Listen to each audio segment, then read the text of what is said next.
Hello, Precalculus student. This video is for chapter 3.6. Part 2, we want to find zeros of polynomial functions.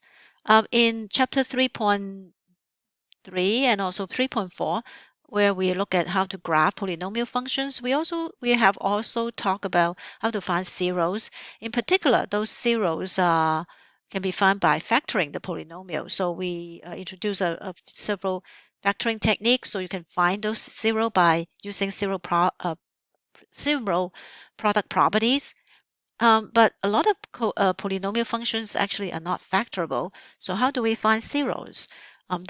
Some of them still would have integer or rational zeros. So we'll be using the three theorem that we talked about, the remainder theorem, the factor theorem, and also the rational zero theorems to find it. So the first is if we have coefficients of a polynomial functions are all integers, we would have some rational zeros, right? So first, we would list all possible rational zeros. We list it by using the constant term, so that's what we talked about earlier. If there is a rational zero, if there is a rational zero, maybe there is not actually. P over Q, it would be a rational number, then the numerator would be always a factor of the constant term over a factor of the leading term. So list all of them first, and then you use synthetic divisions to check every single one of them. And to check how do we know if it's a possible zero is if it's a zero, f of that number is equal to 0, that means the remainder is 0. So from the remainder theorem, you can test if any of these possible rational zeros are a zeros. And then so you would keep on trying until you have a find the zeros, and then you repeat it until you have a factor that is a quadratic. So if you start with power 3, then after you find one factor, your other factor should be x squared, which is quadratic. Then you can use the quadratic techniques to solve the other zeros, either by quadratic formula or by further factoring. So yeah, so this is basically the process. And it works for any polynomial functions. And of course, to find zeros of polynomial function, you should use the techniques that we have in 3.3 and 3.4 about factoring first. So if you exhausted those methods and factoring does not work, then you can use this method.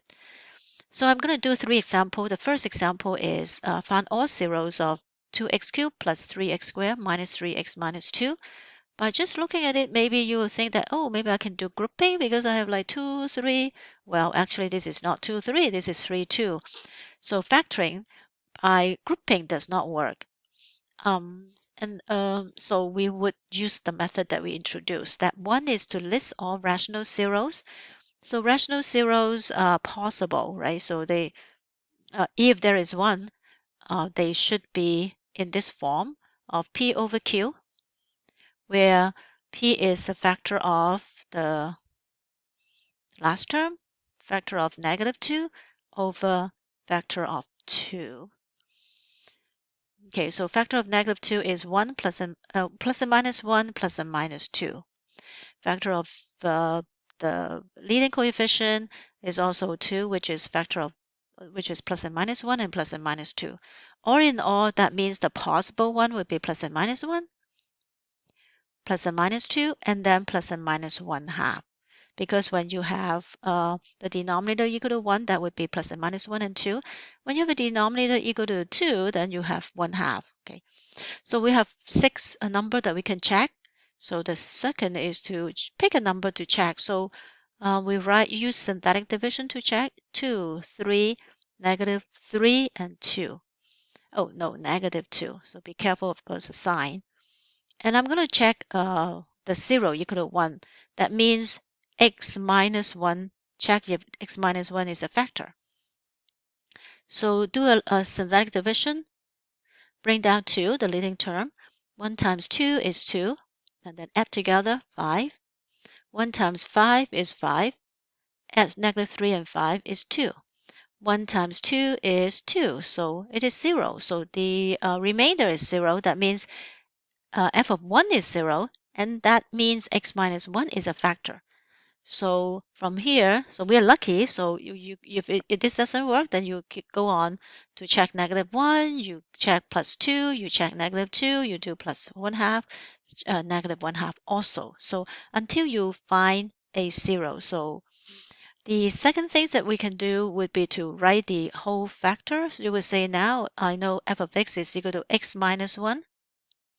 Because f of 1 equals 0, x minus 1 must be a factor. And the other factor is this one. This is the 1 term, this is the x term, and this is the x squared term. Basically, you count backward to find out what they are.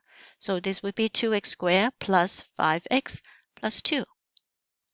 Right? So we have two factor, and this is a quadratic, so we can just use factoring to find the other zeros. So how do I factor that? So we can say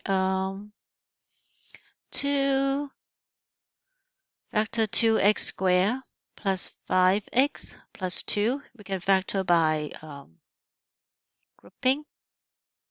After splitting up the 5x into two groups. So 2 times 2 is 4. And I need to find two numbers. When they multiply, they're 4. When they add, they're 5. Of course, it's 1, 4. So that would be the two numbers that you split 5x into. So 2x squared plus x plus 4x. And then plus 2. Now you can do grouping, right? 2x plus 1 plus this 2 to 2x plus 1. So you do group this 2 and group this 2. So 2x plus 1 is a common factor, and x plus 2 is the other factor. Plus 1. And then you have x and 2, so you say the other factor is x plus 2. So you now know that f of x would have been factored into 3 terms: x minus 1, 2x plus 1, and x plus 2. So that means use zero product property. So this means x is equal to 1. This also means x is equal to negative 1/2. And this means x is equal to negative 2. Do you see that all these rational factors are actually predicted by the rational zero theorem? So that's how we solve them. The first is the most tedious method. Is you look at these and you can see that negative 1 is not. It's included, but it's not. So if you're not lucky, you might choose one that doesn't work. Okay. But all in all, you just keep on doing it, you can do it. So the next one, the second example, is find all zeros of 3x cubed minus 7x squared plus 5x minus 1. So first step is to list all possible rational zero, right? These are integer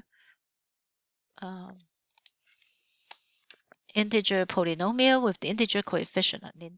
It's a polynomial with integer coefficient, so it should be if there is a rational zero, it would be p over q, where the p is plus a factor of 1 plus and minus 1. Oh, I should say factor of. And then the factor of 1 is just 1. Factor of 3 is plus and minus 1 and plus and minus 3. So all in all, the possible one are plus and minus 1 and plus and minus 1/3. So we have 4 numbers to choose only. So the second step is to pick them. So I can try 3, negative 7, 5, negative 1. Okay. Maybe we can try 1/3, see if it works. Okay. 1/3 because 3. 1/3 times 3 is 1. Right?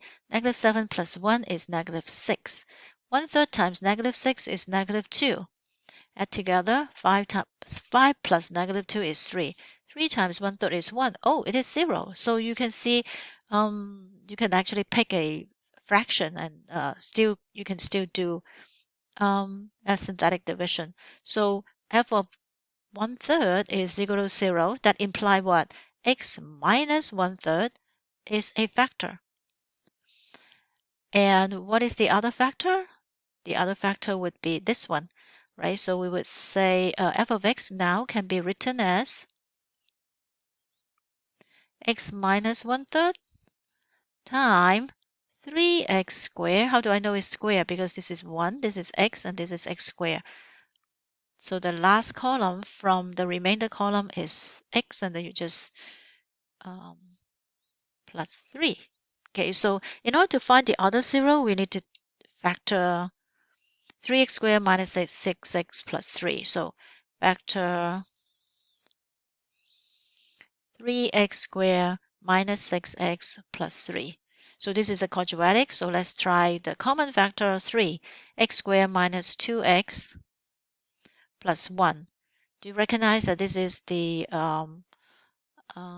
a square of x plus 1? If you don't, you can still do it. 1 and negative 2. What two number when they multiply? They are 1. When they add their negative 1, it will be negative 1 times negative 1, because when they multiply, they are 1. When they add their negative 2. So you can say x minus 1, x minus 1. In this particular case, we don't have to do the grouping because our a is 1, right? So because of that, then we can say we can factor now. Now we can find the zero now. So all in all, f of x would equal to x minus 1/3 times 3, right? Times 3 in the front, x minus 1 square, because these are the same. So use the principle of zero product. X is equal to 1/3 and x is equal to 1, and it is a double root. Multiplicity is 2. And then the last one, the third example is x to the 4th polynomial, and we want to find all zeros again. So first step, list all possible one.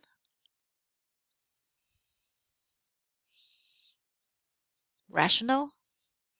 So it's the rational roots theorem. So P over Q, this is factor of 8.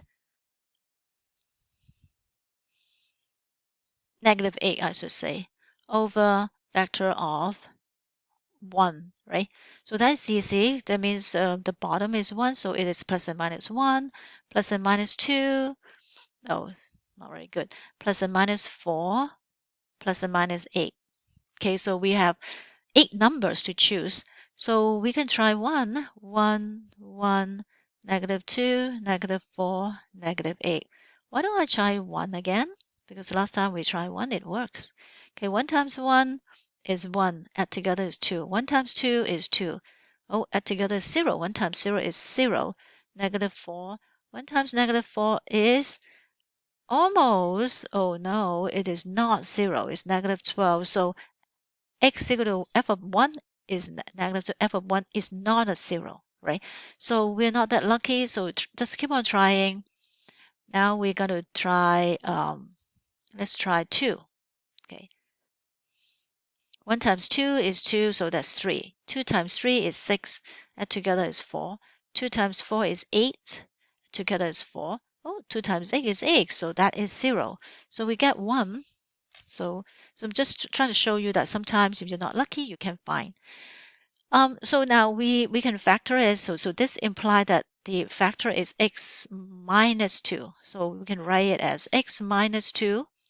What about this one? It is x cubed plus 3x squared plus 4x plus 4. Oh, they're all positive, right?